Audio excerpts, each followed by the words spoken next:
Almanya'da yüzyıllardır özgür şehir kimliğini koruyan en özel yerlerden biri var. Bremen.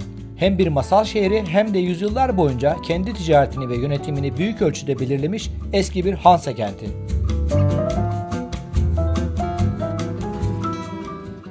Bremen'in en bilinen hikayesi ise tam burada başlıyor. Bir eşek, bir köpek, bir kedi ve bir horoz. Sahipleri tarafından artık işe yaramadıkları düşünülünce kaderlerini değiştirmek için Bremen'e doğru yola çıkıyorlar. Yol boyunca birbirlerine destek oluyor, hatta bir grup hırsızı bile korkutup kaçırıyorlar. Grimm kardeşlerin kaleme aldığı bu masal bugün hala Bremen'in en tanınan sembolü.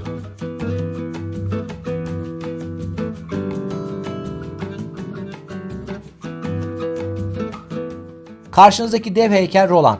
Yüzyıllardır Bremen'in özgürlüğünün ve ticaret yapma hakkının simgesi olarak burada duruyor. Orta Çağ'da bir Roland heykeline sahip olmak, o şehrin kendi kurallarını koyabildiğini ve önemli ticari ayrıcalıklara sahip olduğunu gösteriyordu.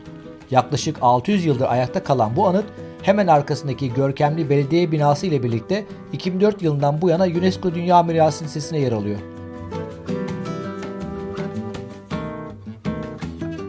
Karşımızda yükselen bu iki kule, Bremen'in en eski ve en önemli simgelerinden biri olan Aziz Petrus Katedrali'ne ait.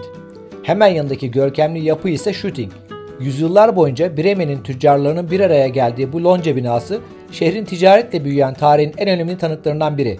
Bugün bile Marktplatz'a baktığınızda Bremen'in neden yüzyıllar boyunca Avrupa'nın önemli ticaret şehirlerinden biri olduğunu hissetmek mümkün. Bremen'i özel yapan sadece bu tarihi yapılar değil.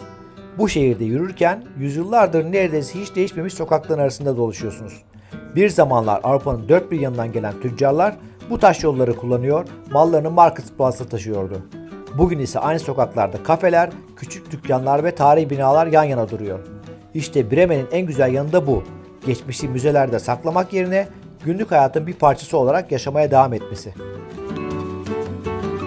Şimdi ise Bremen'in en karakteristik noktalarından biri olan Schnorr Mahallesi'ndeyim. Burası şehrin en eski yerleşim bölgesi.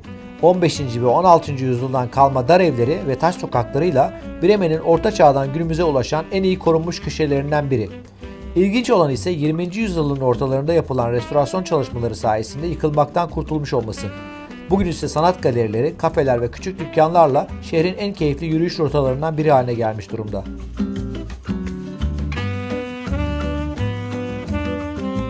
Bu mahallede yürürken insanın sürekli etrafına bakası geliyor. Her kapının, her pencerenin, hatta duvarların bile farklı bir detayı var. Hiçbiri birbirinin aynısı değil. O yüzden farkında olmadan yavaşlıyor ve bulunduğunuz anın tadını çıkarıyorsunuz.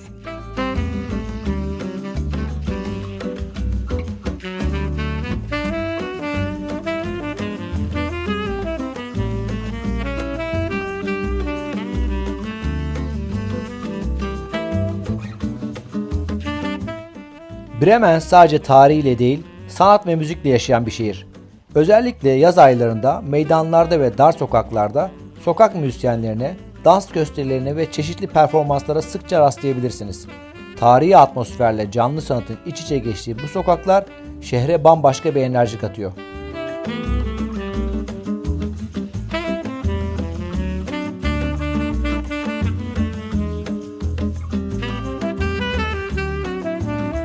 Bremen'i yürüyerek keşfettikten sonra kısa bir kahve molası vermeden olmaz.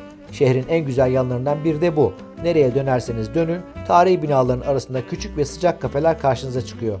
Bir fincan kahve eşliğinde etrafı izlemek, bu şehrin ritmini hissetmenin en güzel yollarından biri. Kahvemi içtikten sonra biraz yürüyüp parka geldim. Tam dinlenmek için oturacakken o gün burada kurulan küçük bir el sanatları pazarına denk geldim. Özellikle el yapımı seramiklerin satıldığı standlar oldukça dikkat çekiyordu. Birkaç ev yapımı kek standı da vardı. Bazen bir şehri en güzel tanıtan şey planlamadığınız anlar oluyor. O anlarda kendinizi turist gibi değil, şehrin bir parçası gibi hissediyorsunuz.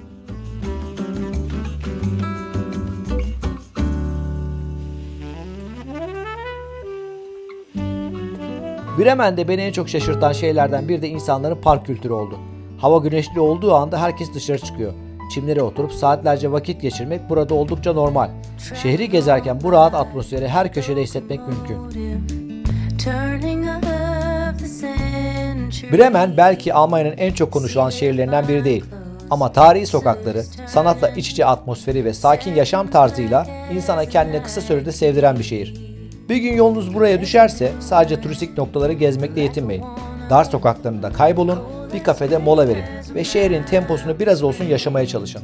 Benim Bremen'den aklımda kalan en güzel şey tam da bu oldu. Bir sonraki yolculukta görüşmek üzere. Railway beauty sings. Didn't you know that Miss Phoebe Stone, her dress stays white both day and night upon the road of anthracite?